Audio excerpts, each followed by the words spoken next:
महाराष्ट्राचा महासंग्राम आपण बघतो आहोत। आज मतदानाचा दिवस आहे।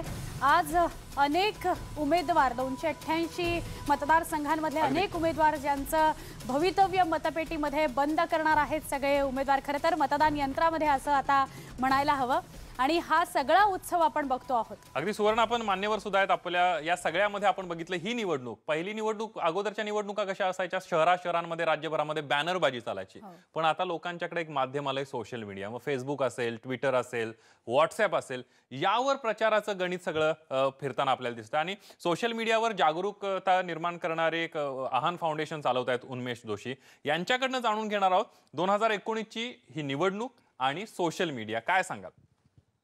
खरं तर सुरुवात याची 2014च्या निवडणुकांपासूनच झालेली होती। 2014च्या निवडणुकीत खूप इफेक्टिव्हली बीजेपीने हे वापरलं पण त्याच्यानंतर आता मला असं वाटतं की बाकीच्या सगळ्या पक्षांनी हे माध्यम इफेक्टिव्हली वापरायला सुरुवात केलं आहे। सोशल मीडियावरती म्हणजे एक वेळ न्यूज प्रिंटमधल्या जाहिराती आपण बघितल्या असतील खूप कमी होत्या यावेळेला पण सोशल मीडियावरती खूप मोठ्या प्रमाणात सुरू आहेत। त्याच्यातली खूप वेगवेगळी टूल्स वापरलेले आहेत सगळ्यांनी म्हणजे आपण अनेक गोष्टी बघितल्या असतील। एक नेटफ्लिक्सला एक द ग्रेट हॅक नावाचा एक डॉक्युमेंटरी आहे तर त्या डॉक्युमेंटरीमध्ये केम्ब्रिज अनालिटिका आणि ट्रम्प इलेक्शन ब्रेक्झिट या सगळ्याबद्दल सांगितलेलं होतं तर त्यातल्याही बऱ्याचशा गोष्टी अजूनही आपल्याकडे अनेक IT सेल्स आहेत वेगवेगळ्या राजकीय पक्षांच्या त्या वापरताना दिसत आहेत।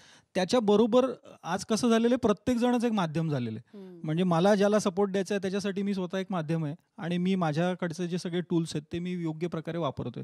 सगळे सोशल मीडियावरचे आहेत किंवा व्हॉट्सॲपवरचं खूप मोठ्या प्रमाणात आज टूल्स अवेलेबल आहेत ज्याच्यामधनं आपण अनेक लोकांपर्यंत या सगळ्या गोष्टी पोचवू शकतो आणि त्याच्यासाठीचे सॉफ्टवेअर अवेलेबल आहेत आणि हे सगळ्यांनी वापरलेले आहेत। काही नंबर्स त्याच्यासाठी घेतलेले आहेत काही नंबर्स खोटे नंबर घेतलेले आहेत। मला माहिती आहे की या अशा नंबर्सवरनं अशा पद्धतीचे मेसेजेस येत आहेत सातत्याने आणि वेगवेगळ्या लोकांना टार्गेट केलं जातं त्या पद्धतीने पाठवलं जातं म्हणजे काही वेळेला फेक न्यूज पण फॉरवर्ड करण्यासाठी अशा पद्धतीचे नंबर वापरले जातात। तुम्ही जसं म्हणाला 2014ला त्याचा जितका गवगवा झाला आता या निवडणुकांमध्ये त्याचे धोके आणि त्यामुळे निर्माण होणारे प्रश्न सुद्धा आपल्याला दिसायला लागले यावेळेला बघायला मिळाले तर त्याविषयी काय सांगाल मग।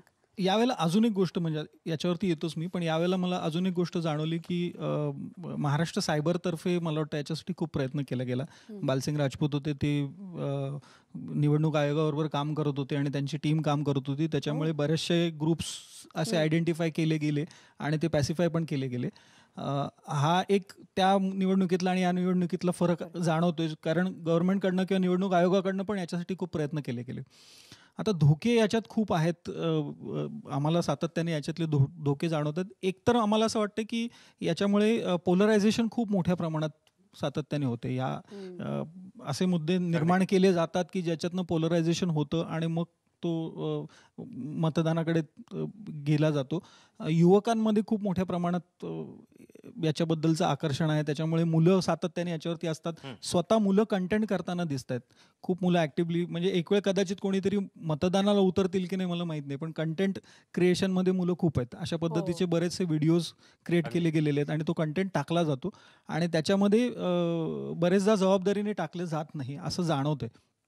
यातली जी जबाबदारी येणं गरजेचं आहे ती जबाबदारी आणि मग असंही वाटतं की या कुठल्याच आता ह्या सगळ्या पक्षांचे वचननामे बघितले त्याच्यात याच्याबद्दल कोणीच काही बोलत नाही म्हणजे हा खूप मोठा प्रश्न असणार आहे। आणि या सगळ्यामध्ये प्रभावी माध्यम असलं तरी त्याचे धोके सुद्धा आहेत। मी आव्हाड सरांच्याकडे जातो। आव्हाड सर आपण बघितलं या सगळ्या चर्चेमध्ये प्रचार सुरू झाल्यापासून आतापर्यंत 5 वर्षामध्ये अनेक मुद्दे चर्चेमध्ये येतात असं झालं पाहिजे हे झालं पाहिजे ते झालं पाहिजे सर्वसामान्य जनता सुद्धा रस्त्यावर उतरत असते पण दुर्लक्षित मुद्दे राहतात मग स्वामीनाथन आयोग म्हणा किंवा बाजारभाव जो शेतकऱ्यांना मिळाला पाहिजे तो असेल पीक विम्याचा सगळ्यात मोठा मुद्दा सरकारमध्ये असणारी शिवसेनाच रस्त्यावर उतरताना दिसली या मागच्या 5 वर्षामध्ये पीक विम्याबद्दल पूरग्रस्तांचे प्रश्न असेल असे अनेक दुर्लक्षित मुद्दे राहिलेले आहेत। या निवडणुकीत कुणी ब्र शब्द सुद्धा त्याबद्दल काढला नाही।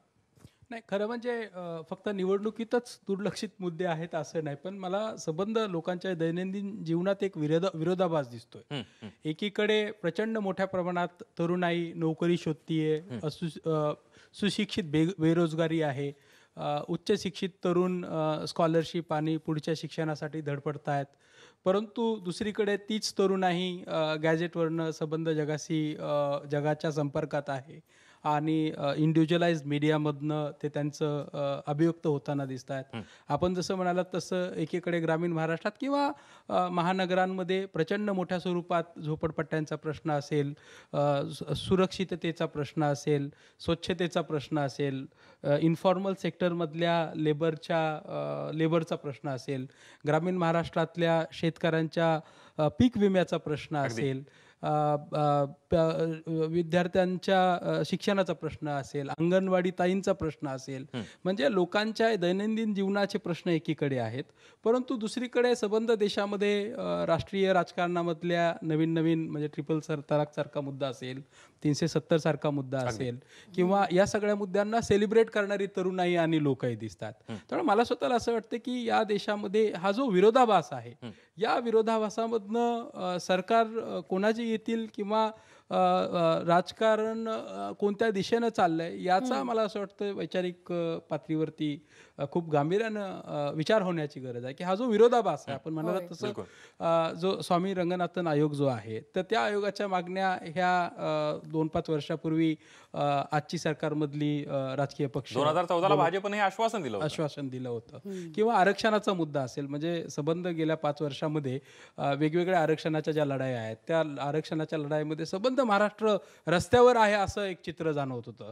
संबंध समाजाचे, मराठा समाजाचे मोर्चे असतील, मुस्लिम समाजाचे मोर्चे असतील, दलित समाजाचे, धनगर समाजाचे मोर्चे असतील, म्हणजे या मोर्चाच्या माध्यमातून समाज रोडवरती आहे अशी एक चित्र दिसत होतं. तर दुसरीकडे गव्हर्नन्सच्या इफिशियन्सीची मागणी करणारा जो समुदाय आहे, म्हणजे कायद्यामध्ये दुरुस्त्या आणा किंवा नवीन नवीन कायदे आणा, तर गव्हर्नन्समध्ये इफिशियन्सीची डिमांड करणारी मंडळी मोठ्या प्रमाणात अभिव्यक्त होतात. म्हणजे महत्त्वाचे जे प्रश्न होते, जे गंभीर प्रश्न होते, त्याच्यावर चर्चा झालीच नाही. वेगळ्याच मुद्द्यांवर प्रचार झाले आणि निवडणुका पुन्हा एकदा फिरल्या, जे होणं अपेक्षित नव्हतं.